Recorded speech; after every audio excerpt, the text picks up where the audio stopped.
Hello，大家好啊！今日係2025年4月2號，我係 Anna，好開心一家人又同爹哋去食泰國嘢，預祝生日！請大家 like、comment、share 同記得 subscribe 我 channel 啊 ！Let's go！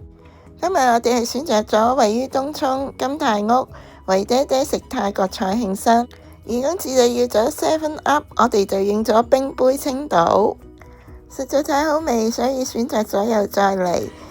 呢個泰國蝦刺身肉質都好爽甜，又夠新鮮，蝦頭呢都炸得幾脆。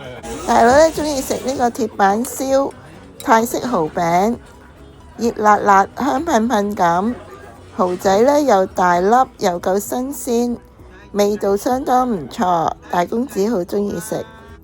我呢就鍾意食呢個泰式辣椒膏炒蜆，蜆肉呢都好新鮮肥美，又唔太辣，又有鑊氣，好食。泰式海南雞呢，佢係用咗三黃雞嘅，雞嘅味道呢好濃郁，同埋肉質都好滑。呢個沙爹豬肉串呢，火候控制得啱啱好，加埋沙爹汁一齊食，軟滑好食。細佬呢就鍾意食呢個泰燒鐵板燒黑椒牛柳粒，熱辣辣香噴噴，佢覺得野味好食。梗係唔少得麥傾鍾意嘅泰式香茅雞翼，外皮呢炸得好鬆脆，雞肉又好嫩滑，味道都唔錯，超好食。幾開心又美味嘅慶生晚餐又食完啦，4個人都係食咗754蚊。